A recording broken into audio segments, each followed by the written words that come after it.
Dansuri populare, pentru că mi se par destul de frumoase și chiar dacă timpurile se schimbă, ele rămân aceleași și e chiar foarte frumos să poți să duci mai departe o tradiție. Ajută-mă, te rog frumos. Eu credeam că spui, Andreea, că așa mi-a spus mama și tata. Vorba aceea, știi că mai toți părinții, las că știu eu pentru tine ce e mai bine, nu știi tu mai bine pentru tine ce e. Da. Și întrebarea numărul 2, ce simți când porți acest costum popular? Eu onoare, în primul rând, și simt că reprezint ceva, adică reprezint țara și totul e chiar foarte plăcut. Ce le-ai recomanda copiilor care se uită acum la noi? Ce le-ai spune despre ceea ce faci tu și de ce le-ai recomanda și lor să facă ceea ce faci tu? Și de ce ei ar trebui să fie invidioși pe tine? Ar trebui să fie invidioși deoarece este o șansă care ți se oferă odată și dacă nu știi să profiți de ea e un mare păcat. Și ar trebui să înceapă și ei dansuri populare sau orice altceva legat de astea, pentru că e chiar foarte frumos și merită. Cum spunea mai devreme o fetiță foarte, foarte drăguță în reportajul cu liceul. Așa? O viață fără, fiecare în funcție de ce domeniu are artist, o viață fără muzică nu e viață, o viață fără dans nu e viață, știi? E ca și cum ne-am spune, mai viața fără televiziune nu e viață.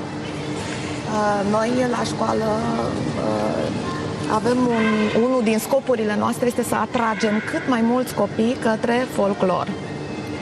Odată ce au intrat, cei mai mulți rămân, se îndrăgostesc de muzica populară.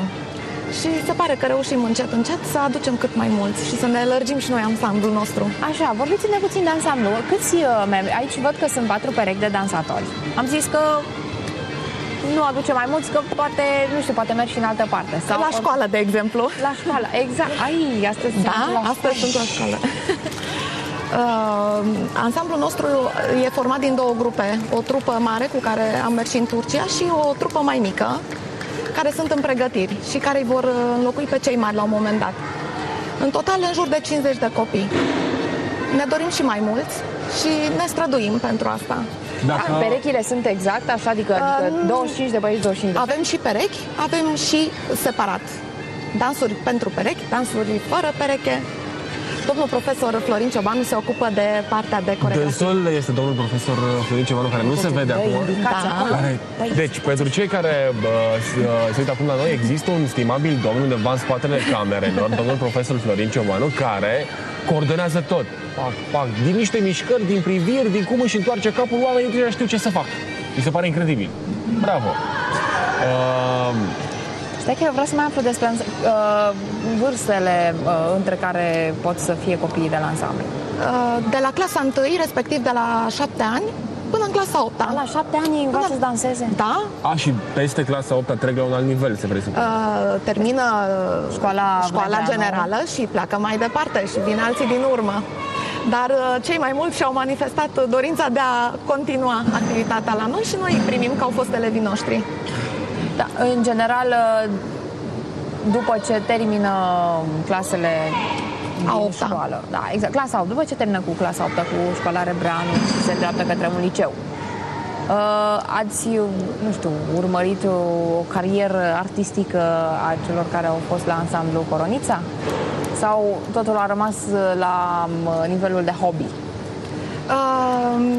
Ei pot opta să meargă la alte ansambluri unde sunt dansatori cu vârste mai mari și pot să-și continue activitatea. N-aș putea să spun foarte exact dacă au rămas în continuare. Din câte știu eu, sunt care își continuă activitatea începută la noi. Dar după cum îi văd eu și pe cei pe care îi avem acum, le place foarte mult. Am reușit să le captăm atenția și cred că mulți dintre ei vor continua. Vreau să vă mai întreb, costumele acestea populare, fiecare și le-a luat de undeva anume sau sunt ale școlii? Aici aș vrea să mulțumesc conducerii școlii Liviu Rebreanu, domnului director Ioan Mureșan și doamna director adjunct Mihaela Tomuș pentru sprijinul pe care ni l-a acordat în toți acești ani. Costumele sunt făcute prin resursele noastre ale școlii. Sunt ale școlii, și sunt ale școlii, da. Eu sunt foarte curios, haideți să fim sinceri și să recunoaștem că oarecum la nivel național există o problemă vis-a-vis de această activitate în ideea în care nu se mai investește, aproape că nu mai interesează pe nimeni și iată că voi ați reușit chiar să mergeți în afara țării cu acești copii superbi. Care este secretul? De ce într-un loc se poate și în celălalt nu? Secretul nu e chiar un secret, trebuie să fii dedicat, să-ți dorești foarte mult, să-ți atragi părinții de partea ta ca și școală, să știm să punem problema, să știm să atragem pe copii să-și dorească, pentru că și ei trebuie să vrea acest lucru, iar dacă părinții văd că ei vor, atunci ne ajută, ne sprijină. Pe viitorul apropiat, ce planuri de deplasare aveți? Avem planuri foarte mari. Invitația pentru anul viitor în Turcia e deja făcută, cel puțin la nivel verbal. Dorim să mergem și prin alte părți, dar cel mai mult eu personal îmi doresc pentru ei participarea la un concurs unde să câștigăm un premiu.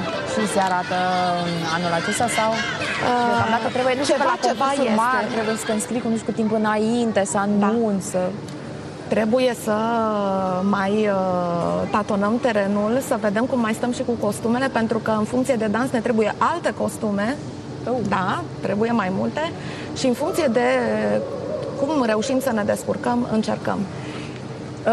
Mulțumim foarte mult, nu aș vrea să plecăm până nu îi cadorisim pe copii. Păi cum altfel? Stai așa puțin, că mă duc eu repede. Până una alta, Andreea, vreau să lămurim un lucru. Mi-a plăcut foarte mult că ai răspuns foarte coerent la întrebările noastre și vrem să anunțăm telespectatorii că n-a fost nimic pregătit. Adică, Andreea, de cadorisim, Moș TVR a venit. Așa, și mai avem pentru fiecare copiluț. Pare cum să fac? Cum să procedez? Lasă cadourile acolo. Lasă-i pe ei să joace una bună. Vă și dau apoi cuvântul meu că sunt pentru copiluți plăsuțele, nu le păstrez eu. Și le las aici deoparte, sunt pentru toată lumea. Un joc?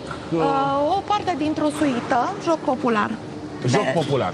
Ia să auzim, respectiv să vedem. Săptămâna viitoare ne întâlnim din nou marți. Până atunci pe TVR Cluj.